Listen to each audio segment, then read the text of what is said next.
Bienvenue, bonsoir à vous qui êtes avec nous ce soir. À la une, la livraison à domicile qui va grandissant à Parakou.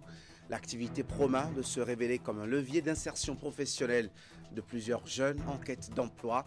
C'est aujourd'hui un tremplin non négligeable pour beaucoup d'entre eux au regard de la demande sans cesse croissante sur le terrain.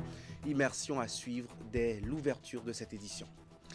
Coopération entre la Haute Cour de justice du Bénin et le Tribunal suprême populaire de Cuba. Le sujet était en discussion hier entre professeur Dandi Namou et l'ambassadrice du pays d'Amérique latine au Bénin à la faveur d'une audience accordée par la présidente de l'institution à la jeune diplomate en poste à Cotonou. Près de 50 000 emplois directs pour des jeunes du Bénin, du Togo et du Burkina Faso. Avec ces heureuses perspectives, Parsit démarre dans ces trois pays. Le projet s'intéresse à l'agropastoralisme, aux systèmes alimentaires et à la formation professionnelle suivie d'insertion. La livraison à domicile s'installe progressivement dans le paysage urbain de la ville de Parakou. Cette activité portée par l'essor du numérique et l'évolution des habitudes de consommation transforme la relation entre commerçants et clients en ouvrant de nouvelles perspectives économiques pour de nombreux jeunes.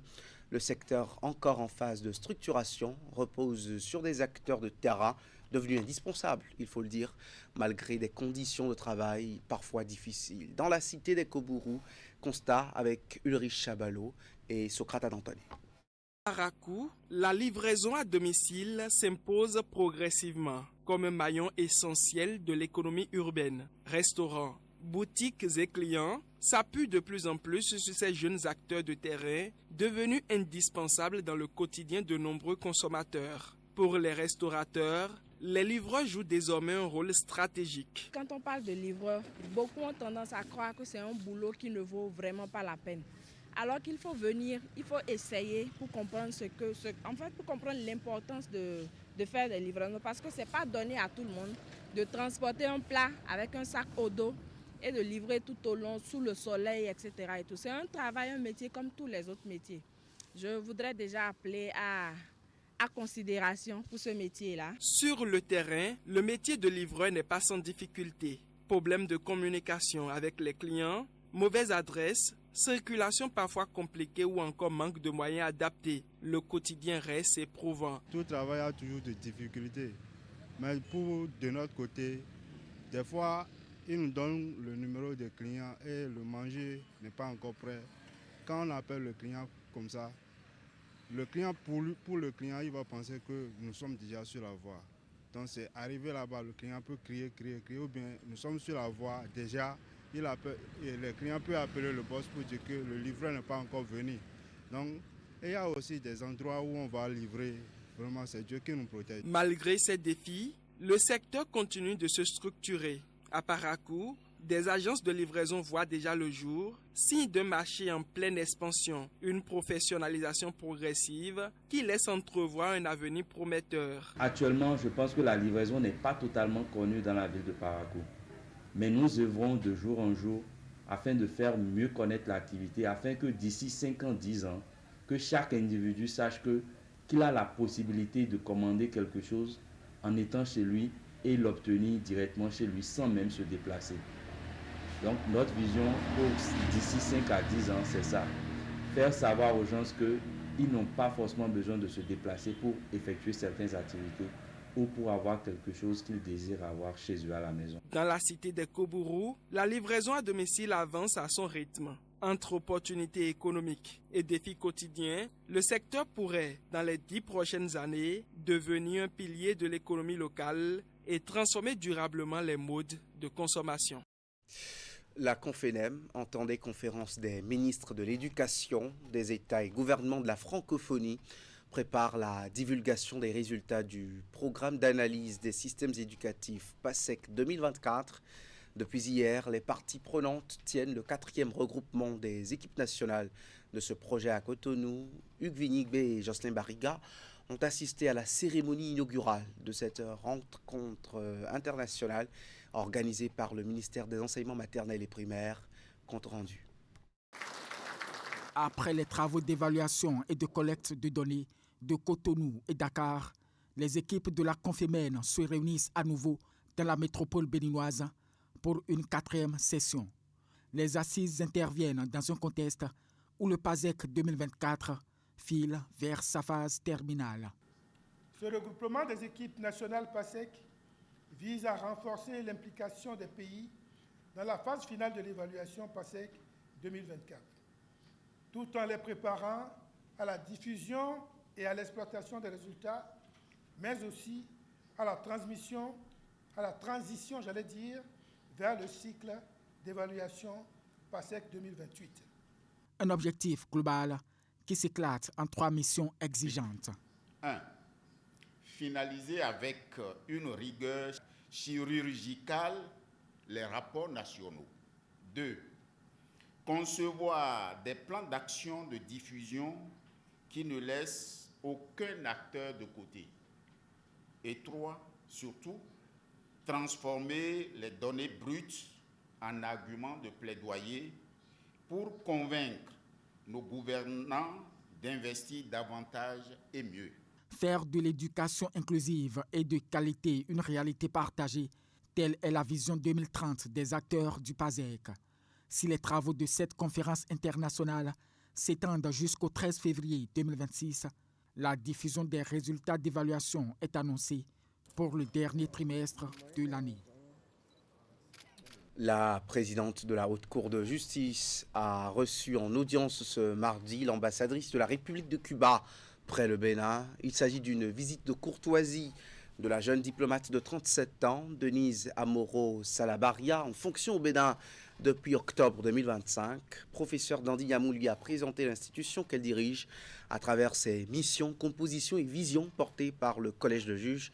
C'était aussi un moment d'échange sur la coopération entre la haute juridiction béninoise et le tribunal suprême populaire de Cuba, qui accueille en mai prochain la 12e rencontre internationale sur la justice et le droit. À l'issue des échanges, l'ambassadrice s'est dit satisfaite de la qualité des relations entre les deux institutions. Elle n'a pas manqué de dire son admiration pour les efforts de la 8e mandature de la Haute Cour de justice en faveur de la redevabilité démocratique.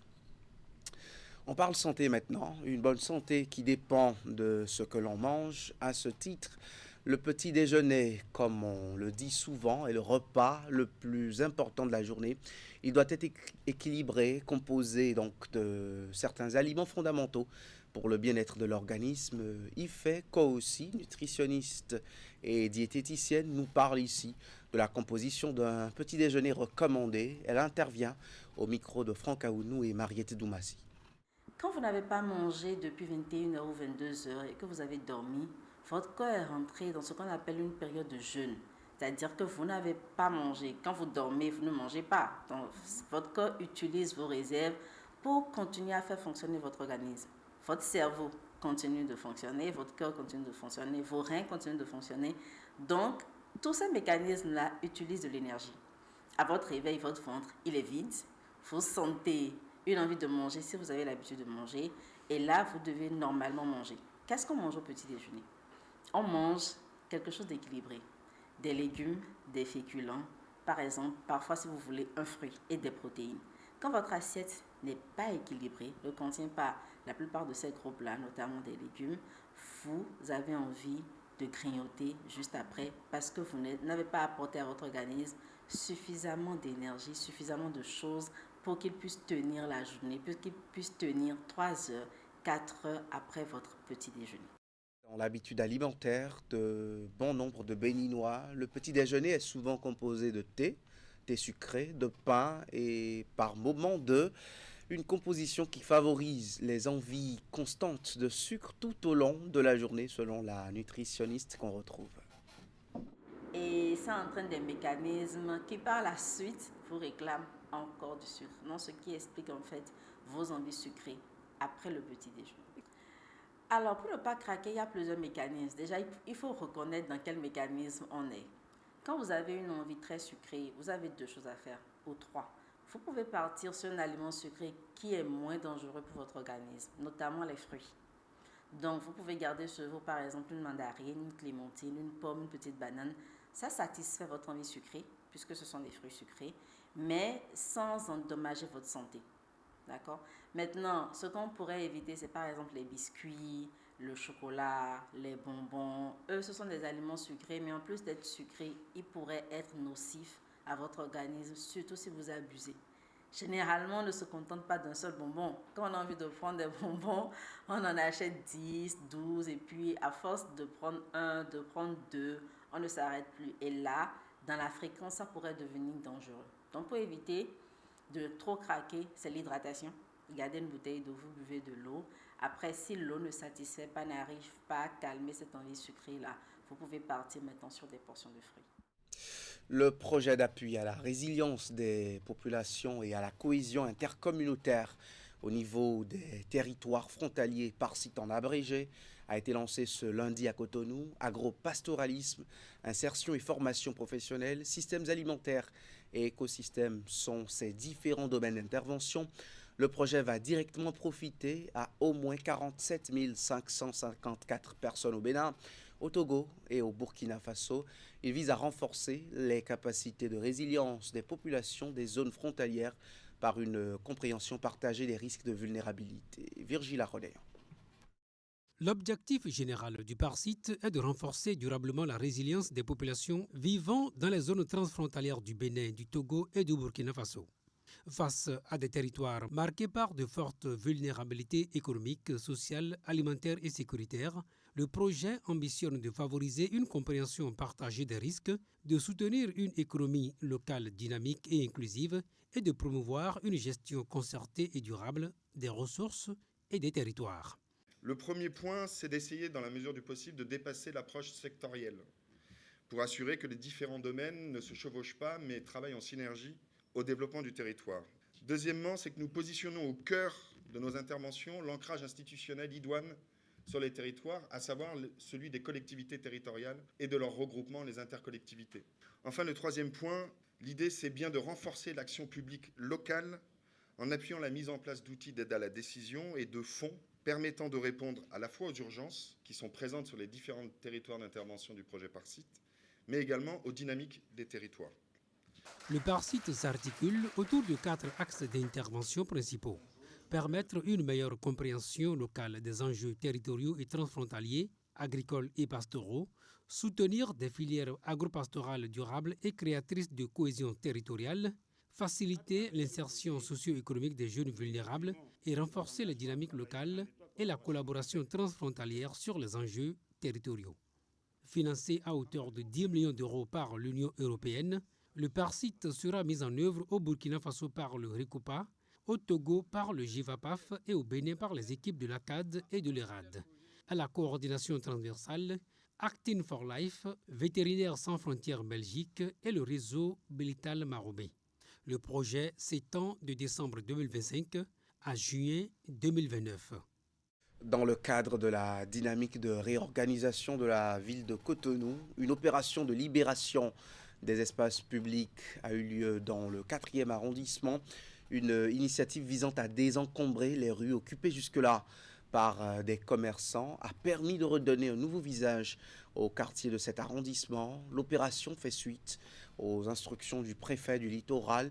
Bien que saluée par ses populations, elle n'est pas sans conséquence sur les activités économiques. Voici le constat.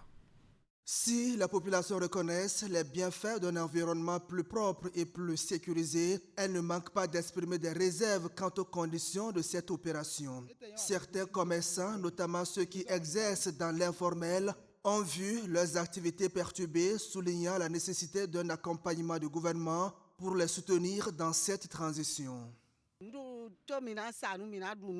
Ce que l'État fait, c'est bien.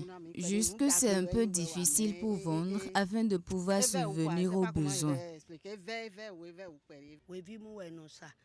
Je suis vendeuse de poissons. L'opération est une bonne chose.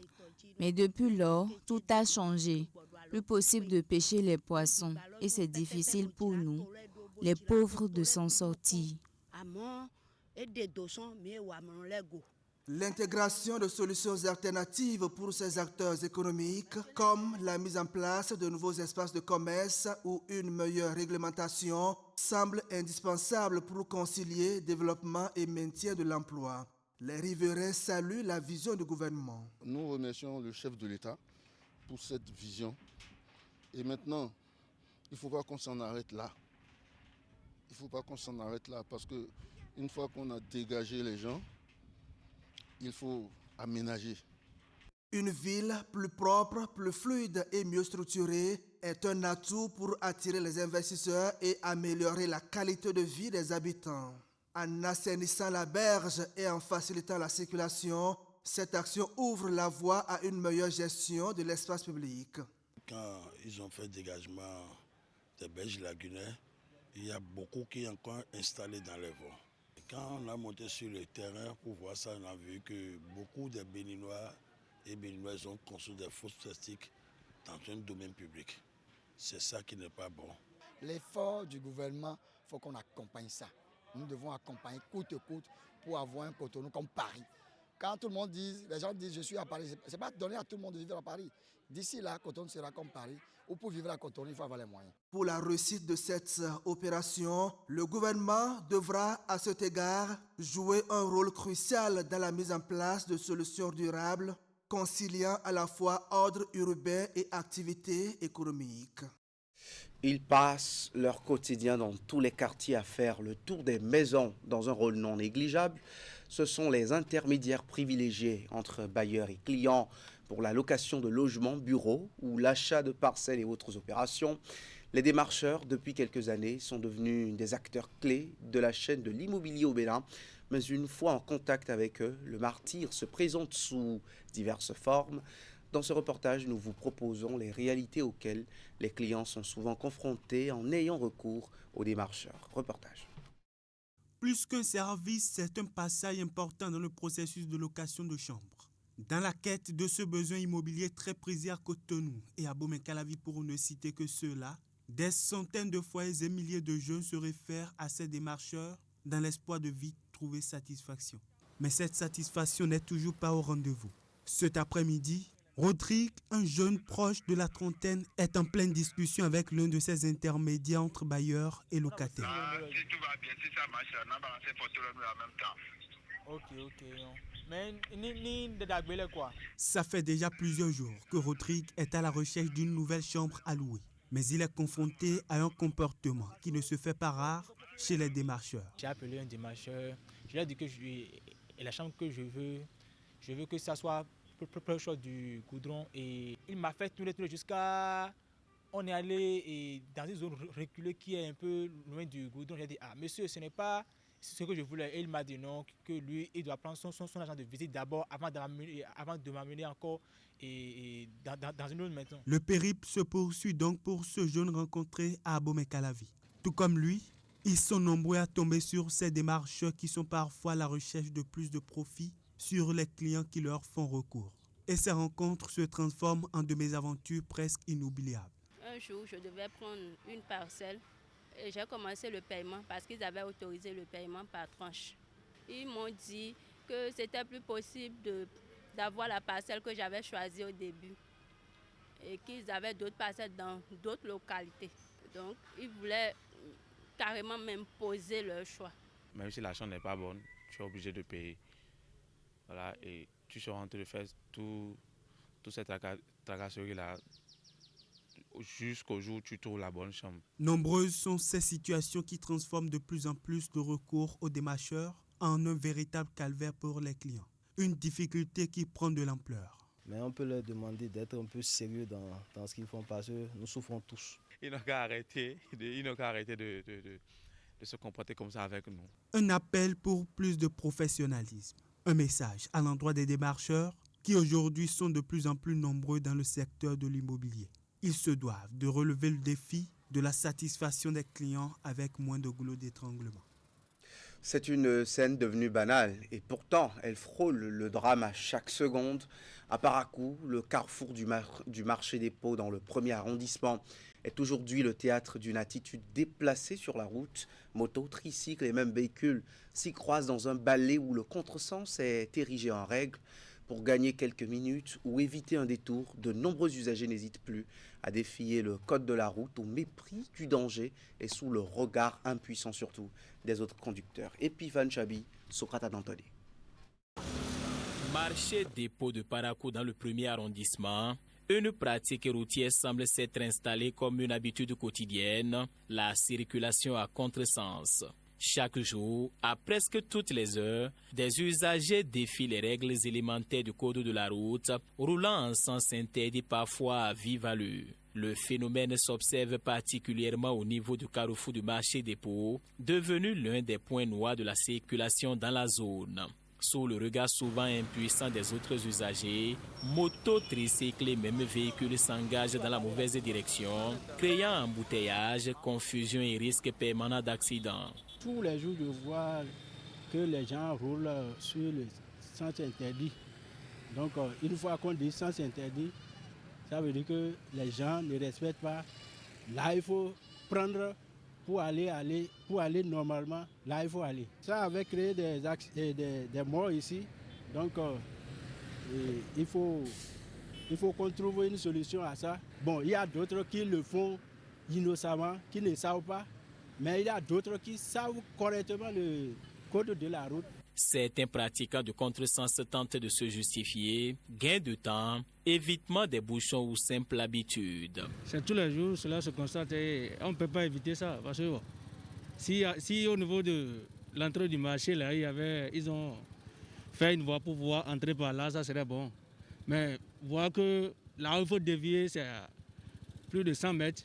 Donc, on savait que beaucoup de personnes ne prennent pas le sens interdit. À chaque fois, on prend ce risque. Des arguments qui, pour les spécialistes, ne tiennent pas. Selon Alain Tébikois, moniteur d'auto-école, cette pratique expose les conducteurs à d'énormes risques. Au lieu d'aller contourner et prendre le sens normal, non. Ils voient que, bon, pour économiser quelques centilitres, donc ils préfèrent prendre un sens interdit au risque d'aller percuter un autre usager qui vient en sens inverse. Bon, il y a des risques qui sont multiples. Il y a des risques de collision frontale et des risques de collision latérale. Donc ça peut arriver. En attendant des mesures plus fermes des autorités compétentes, le carrefour du marché dépôt continue donc de vivre au rythme des contresens, une habitude risquée qui pourrait à tout moment virer au drame. Il y a plus de 23 ans qu'ils forment un ménage parfait et depuis 6 ans, ils ont consolidé leur union dans la foi en se mariant devant Dieu. Le couple Adam Dejan, promoteur du complexe scolaire Clé de la Réussite, a célébré cet anniversaire. C'était en l'église catholique Marie Auxiliatrice de Menantin à Cotonou, à Siongbon Kanya à Siongbon, pour nous relater ce bel anniversaire. 6 ans de mariage pour le couple Adam Dejan Omer et Blandine. C'est une grâce célébrée le dimanche 8 février à l'église catholique de Menantin pour remercier Dieu le Créateur. Le père célébrant a à plusieurs reprises montré le couple comme un exemple à suivre pour l'harmonie dans le foyer. Puis les bénédictions ont suivi pour consolider davantage ce mariage au grand bonheur des heureux du jour. Après plus de 22 ans de vie avec ma femme, il y a 6 ans, nous avons pris l'engagement de célébrer notre mariage à Menantin. La Bible même dit que la femme sage bâtit elle-même sa maison et l'insensé la renverse de ses propres mains. Je pense que ce n'est pas le savoir d'être ou le savoir-faire, mais c'est la grâce de Dieu. L'union qu'est le mariage, c'est celle-là dont nous faisons mémoire aujourd'hui, depuis 6 ans. Plus de 25 ans de vie conjugale parsemée de tensions dans le couple, mais vite maîtrisée grâce à la foi, la prière et le dialogue dans le foyer. On a traversé des périodes difficiles et des gens très proches de nous sont rentrés dedans et on me mentait. On lui servait aussi autre version. Les moments forts de la célébration étaient le partage autour de mets entre parents, amis et invités de marque. La détente musicale a également agrémenté la fête pour donner du sens aux 6 ans de mariage.